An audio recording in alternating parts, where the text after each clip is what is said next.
শরীরের যন্ত্রণাই তো ভালো লাগে না, যেমন জ্বলায় এমন ব্যথা করে, আমার শরীরের মধ্যে অসুস্থ লাগে, কোনো খাওয়া দাওয়া নাই, কোথাও কিছু নাই।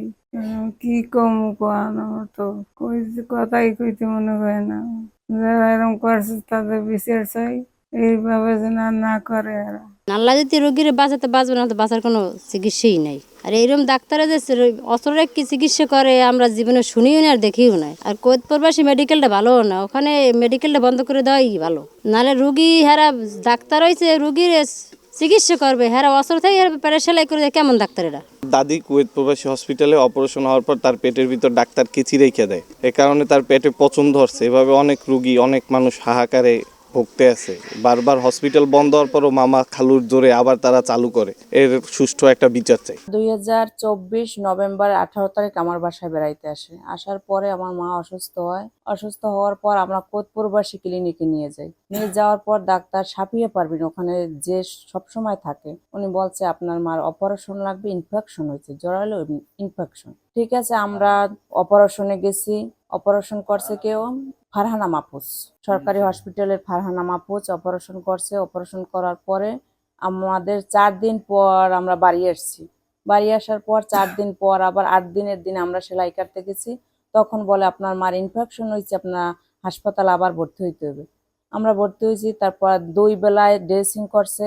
ড্রেসিং করার পরে করতে করতে 11 দিন গেছে। 11 দিন পর আমার আম্মু সেলাই করছে, কিন্তু আমার মা কিছু খাইতে পারতেছে না, বারবার বমি দেয়। ডাক্তারকে বলছি যে সুস্থ হয়ে যাবে, ঔষধ খাওয়াও ঠিক হয়ে যাবে, সাফিয়ে পারবেন বলছে। উনি বলার পর তারপর আমরা বাড়ি আবার রিলিজ দিয়ে দিয়ে আমরা আবার বাড়ি চলে আসি। আসার পরে ঔষধ চলতে আছে অলরেডি, কিন্তু আমার মা সুস্থর দিকেই যাচ্ছে না। কুয়েত প্রবাসী হসপিটাল আমরা নিয়ে যাই। তারপরে ওখানে ডাক্তার দেখানোর পর ডাক্তার বলছে যে অপারেশন লাগবে। তারপর তারা ওখানে অপারেশন করে। অপারেশন করার পর 4 দিন আমরা থাকি ওখানে। 4 দিন পর আমাকে রিলিজ দিয়ে পাঠাই দেয়। পাঠাই দেওয়ার পর বাসায় 4 দিন থাকার পরে পেটের ভিতরে ব্যথা, বমি আর ইনফেকশন করছে সেলাইতে সবাই। তারপর আবার আমরা কুয়েত প্রবাসীতে ভর্তি হই। কুয়েত প্রবাসীতে ভর্তি হওয়ার পর তারা আবার ওইগুলো ডিরিসিং করে। ফারানা ম্যাডামই ডিরিসিং করতে, সে প্রতি ডিরিসিং এ 1000 টাকা করে নিয়েছে। নেওয়ার পর ওখানে আমাকে 11 দিন রাখে। 11 দিন রাখার পর আমাকে আবার বাড়ি পাঠায়। ওই ঔষধ খেতেছে, ওই ঔষধ খায়, ব্যথা বমি কিছু খাইতে পারে না। তারা যদি ওই সময় ভালোভাবে দেখতে যে এই হয় কেন, ব্যথা পেটের ভিতরে, বমি হয় কেন, তাই এই সেলাইতে ইনফেকশন হইলো কেন, এটা যদি গুরুত্বপূর্ণ ভাবে তারা দেখতে, আমার শাশুড়ির আজকে এই মরণ পথে যাইতে হইতো না। কুয়েত প্রবাসী হাসপাতালে আমার খালার অপারেশন হয়। সেখানে ডাক্তার অপারেশনের পরে সেলাই করতে গিয়ে পেটের মধ্যে কেচি রেখে দেয়, 7 ইঞ্চি লম্বা একটা কেচি। এই এরকম বিগত দিনেও এই কুয়েত প্রবাসী হাসপাতালে এরকম হয়েছে যে অনেক ওই যে অপচিকিৎসার কারণে অনেকের প্রাণ দিতে হয়েছে। তো এই আমার খুব কাছাকাছিও ছিল আমার আরও একটা খালা, উনিও আসলে বাচ্চা জন্ম দিতে গিয়ে সিজারকালীন সময়ে ওখানে মারা যায়। সেটাও এই কুয়েত প্রবাসী হাসপাতালেরই ঘটনা। তো এই এখন আমার এই যে খালায় যে জরায়ু অপারেশন, পেটের মধ্যে কেচি ছিল, ওনার অবস্থা খুবই সংকটাপন্ন। জানি না আর কতদিন সে আসলে এই সে সাথে লড়াই করে বাঁচতে পারবে।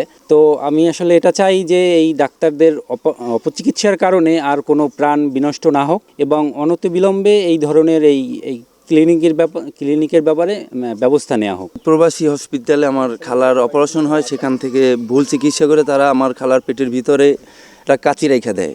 রাখার পরে তারা এরকম বিগত দিন অনেক হয়েছে, অনেক রুগী মারা গেছে। তারপর আমাদের এখানে অনেক রুগী আছে, তারা মারা গেছে। তাদের এই অপচিকিৎসার জন্য অনেক প্রাণ মৃত্যুর ঝুঁকিপূর্ণ। আমার খালা এখন বর্তমানে আছে ঘরে, তার রাত্রে হাহাকার মানে চিৎকার, এগুলো সহ্য করার মতো না। পেটের মধ্যে কেঁচি পাওয়া গেছে, কিন্তু তার জরাইল অপারেশন করতে নিয়েছে।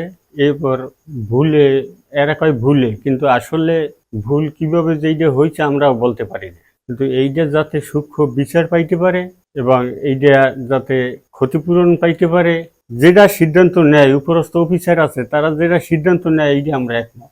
এরকমই তো চিকিৎসা আমাগো লাইফে আমরা কোনোদিন শুনি নাই যে পেটের ভিতরে 7 ইঞ্চি একটা সিজার রেখে দিয়েছে। তাহলে তারা কেমন ডাক্তার?